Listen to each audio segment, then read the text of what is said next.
Halo teman-teman semua. Perkenalkan, nama aku Lydia Devega dengan NIM 2111024017 dari kelas 3C D4 Akuntansi Politeknik Negeri Padang. Nah, pada video kali ini Lydia akan membahas tentang materi kredit pada mata kuliah akuntansi perbankan nih teman-teman. Penasaran kan? Untuk itu, mari simak video penjelasannya. Apa sih yang dimaksud dengan kredit? Sesuai dengan Undang-Undang Nomor 10 Tahun 1998 tentang perbankan, kredit merupakan penyediaan uang atau tagihan berdasarkan persetujuan atau kesepakatan pinjam-meminjam antara bank dengan pihak lain yang mewajibkan pihak peminjam untuk melunasi hutangnya setelah jangka waktu tertentu dengan pemberian bunga. Topik selanjutnya yaitu tujuan kredit. Tujuan kredit yang pertama yaitu mencari keuntungan, yang kedua membantu usaha nasabah, dan yang ketiga membantu pemerintah baik dalam penerimaan pajak, membuka kesempatan kerja, meningkatkan jumlah barang dan jasa, menghemat devisa, serta meningkatkan devisa negara. Selanjutnya yaitu fungsi kredit. Fungsi kredit yang pertama yaitu untuk meningkatkan daya guna uang, yang kedua untuk meningkatkan peredaran dan lalu lintas uang, yang ketiga untuk meningkatkan daya guna barang, yang keempat meningkatkan peredaran uang, yang kelima sebagai alat stabilitas ekonomi, yang keenam untuk meningkatkan kegairahan berusaha, dan yang ketujuh untuk meningkatkan pemerataan pendapatan, serta yang kedelapan yaitu untuk meningkatkan hubungan internasional. Selanjutnya yaitu unsur-unsur kredit. Unsur-unsur kredit yang pertama yaitu kepercayaan, yang melandasi pemberian kredit oleh pihak kreditur kepada debitur, bahwa setelah jangka waktu tertentu, debitur akan mengembalikannya sesuai kesepakatan yang telah disetujui oleh kedua belah pihak. Yang kedua yaitu kesepakatan. Dalam kredit, pasti ada kesepakatan, antara lain bahwa pihak satu akan menyerahkan uang atau barang, dan pihak kedua akan mengembalikan uang atau barang tersebut di kemudian hari. Kesepakatan ini ditandai dengan penandatanganan hak dan kewajiban yang disaksikan oleh notaris. Selanjutnya yaitu jangka waktu. Setiap kredit pasti ada jangka waktunya, bisa dalam jangka waktu pendek maupun panjang. Jangka waktu ini juga sudah disepakati bersama. Selanjutnya yaitu risiko. Faktor ini disebabkan oleh dua hal, yaitu faktor kerugian yang disebabkan oleh adanya unsur kesengajaan nasabah untuk tidak membayar kreditnya padahal dia mampu. Dan yang kedua yaitu faktor kerugian yang ditimbulkan oleh ketidaksengajaan nasabah sehingga tidak mampu membayar kredit, misalnya akibat dari bencana alam. Dan unsur yang terakhir yaitu balas jasa. Tentu suatu institusi tidak memberi kredit secara cuma-cuma. Ada balas jasa yang sudah disepakati, entah itu disebut bunga, komisi, biaya administrasi, maupun bagi hasil. Selanjutnya, kita akan membahas tentang jenis-jenis kredit. Jenis-jenis kredit dapat dibedakan melalui beberapa kelompok. Yang pertama, berdasarkan sifat kegunaan. Kredit berdasarkan sifat kegunaan dapat dikategorikan sebagai kredit jenis konsumtif maupun produktif yang bertujuan untuk memenuhi kebutuhan. Kredit berdasarkan sifat kegunaan dibedakan menjadi 3 jenis, yakni yang pertama, kredit modal kerja. Kredit modal kerja merupakan kredit yang digunakan untuk kegiatan usaha seperti memulai bisnis ataupun memperluas bisnis. Kredit jenis ini termasuk dalam golongan produktif lantaran menghasilkan keuntungan. Kredit yang kedua yaitu kredit investasi. Kredit investasi bertujuan untuk kegiatan investasi. Dan yang ketiga yaitu kredit konsumtif. Sesuai dengan namanya, kredit konsumtif digunakan untuk kebutuhan yang sifatnya pribadi, seperti pembelian kendaraan pribadi, alat elektronik, atau membayar tagihan rumah. Jenis kredit yang kedua yaitu berdasarkan jangka waktu pengembalian. Kredit berdasarkan waktu pengembalian dibagi menjadi 3, yakni yang pertama, kredit jangka pendek.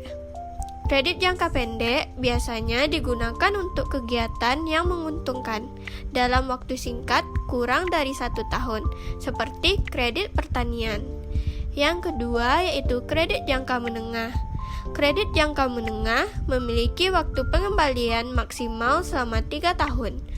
Kredit jenis ini sering digunakan untuk membantu usaha UKM di bawah 100 juta. Dan yang ketiga yaitu kredit jangka panjang. Kredit jangka panjang memiliki waktu pengembalian hingga 5 tahun. Umumnya kredit jenis ini digunakan untuk pembiayaan usaha industri, pembelian rumah, atau pembelian kendaraan. Dan jenis kredit yang ketiga yaitu jenis kredit dari segi tujuan. Yang pertama yaitu kredit konsumtif yang berkaitan dengan kegiatan konsumsi. Yang kedua yaitu kredit produktif yang berkaitan dengan kegiatan pemenuhan dana dalam bisnis.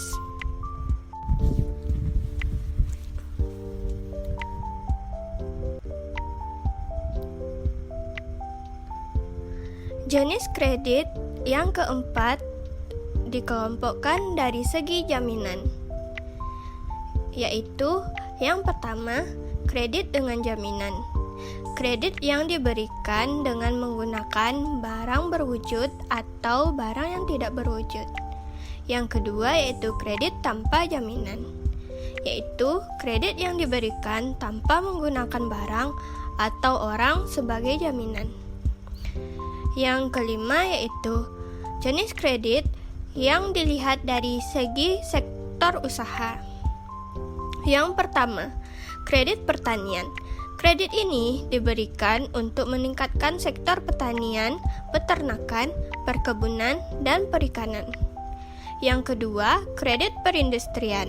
Kredit ini diberikan untuk memperluas cakupan usaha atau membuka usaha baru, baik skala kecil, menengah, maupun besar. Yang ketiga, kredit pertambangan. Kredit jenis ini digunakan untuk membiayai kegiatan yang berhubungan dengan pertambangan dalam jangka waktu panjang, seperti pertambangan emas, batu bara, dan minyak bumi. Yang keempat, kredit ekspor-impor. Kredit ini digunakan untuk melancarkan kegiatan ekspor-impor sehingga dapat menghasilkan barang dengan demand tinggi. Yang kelima, kredit koperasi. Kredit ini diberikan oleh koperasi untuk menggerakkan pendanaan bagi anggota maupun masyarakat. Yang keenam, kredit profesi. Kredit ini biasanya diberikan pada para profesional seperti dokter, guru, dan karyawan swasta. Dan yang terakhir yaitu kredit perumahan. Kredit perumahan merupakan jenis kredit yang dikhususkan untuk pembiayaan bangunan. Prinsip-prinsip kredit.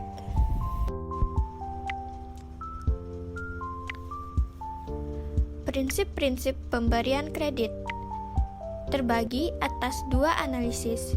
Yang pertama yaitu analisis 5C, yaitu yang pertama, capacity. Capacity merupakan kemampuan pihak debitur untuk melunasi kredit yang diajukan. Yang kedua yaitu kolateral.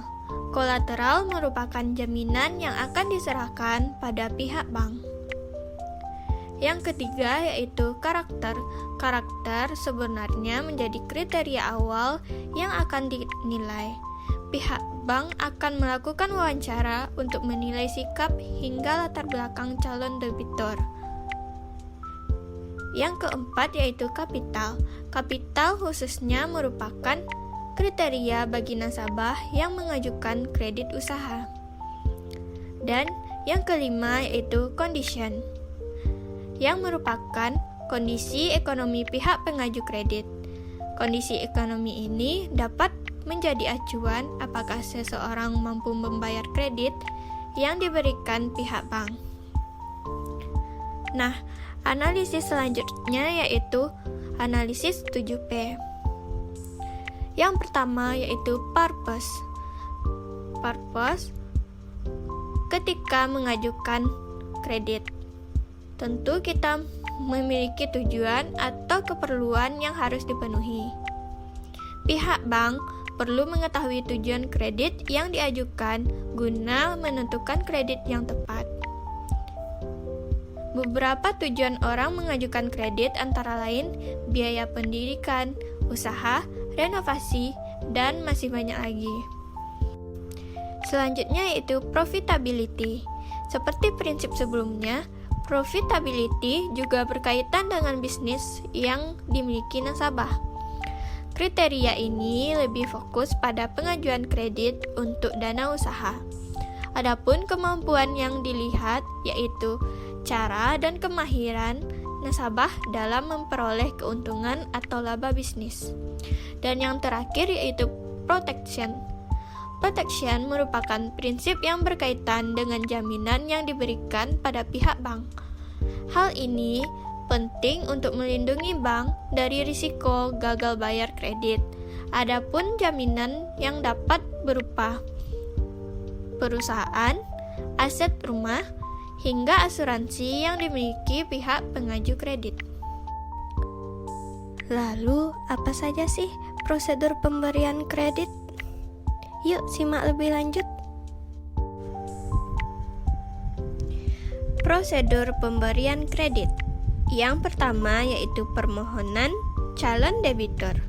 Yang kedua, penelitian berkas-berkas pinjaman.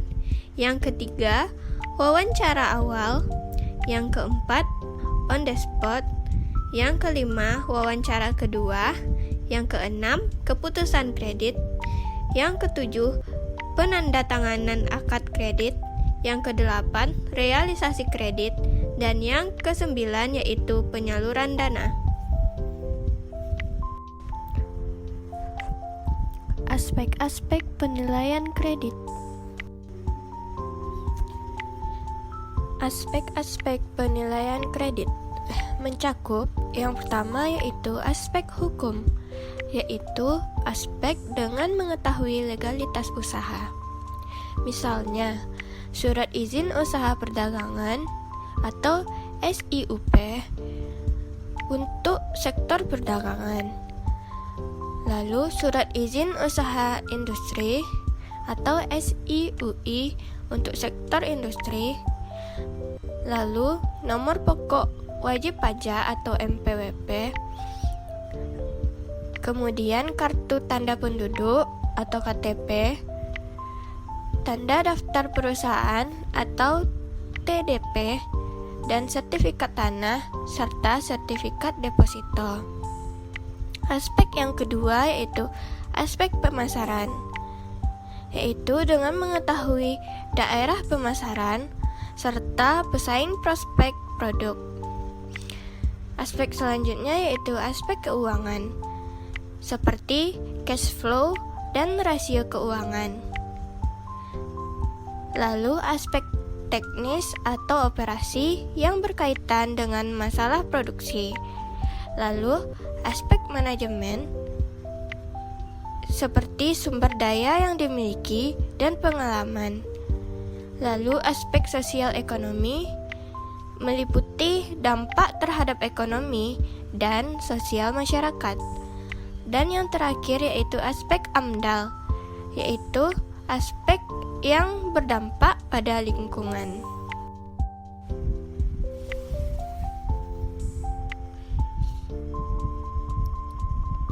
Secara umum, ada dua faktor utama yang menyebabkan kredit bermasalah atau kredit macet. Yang pertama yaitu faktor internal, seperti analisis kurang tepat, sehingga tidak dapat memprediksi apa yang akan terjadi dalam kurun waktu selama jangka waktu kredit. Yang kedua, adanya kolusi antara pejabat bank yang menangani kredit dan nasabah, sehingga bank memutuskan kredit yang tidak seharusnya diberikan. Lalu, keterbatasan pengetahuan pejabat bank terhadap jenis usaha debitur, sehingga tidak dapat melakukan analisis dengan tepat dan akurat. Selanjutnya, campur tangan terlalu besar dari pihak terkait, misalnya komisaris, direktur bank, sehingga petugas tidak independen dalam memutuskan kredit. Faktor yang kedua yaitu faktor eksternal. Terdapat dua unsur pada faktor eksternal, yaitu yang pertama unsur kesengajaan yang dilakukan oleh nasabah, seperti nasabah sengaja untuk tidak melakukan pembayaran angsuran kepada bank karena nasabah tidak memiliki kemauan dalam memenuhi kewajiban. Dan unsur yang kedua yaitu unsur ketidaksengajaan. Debitur mau melaksanakan kewajiban sesuai perjanjian, akan tetapi kemampuan perusahaan sangat terbatas sehingga tidak dapat membayar angsuran. Nah, bagaimana sih cara menyelesaikan kredit macet tersebut? Penyelesaian kredit macet yang pertama dengan rescheduling atau penjadwalan kembali, yaitu perubahan syarat kredit yang menyangkut jadwal pembayaran atau jangka waktu termasuk masa tenggang, baik meliputi perubahan besarnya angsuran maupun tidak. Yang kedua, persyaratan kembali atau reconditioning, yaitu perubahan sebagian atau seluruh syarat-syarat kredit yang tidak terbatas pada perubahan jadwal pembayaran, jangka waktu, atau persyaratan lainnya, sepanjang tidak menyangkut perubahan maksimum saldo kredit dan konversi seluruh atau sebagian dari pinjaman menjadi penyertaan bank, seperti kapitalisasi bunga dan penundaan pembayaran bunga.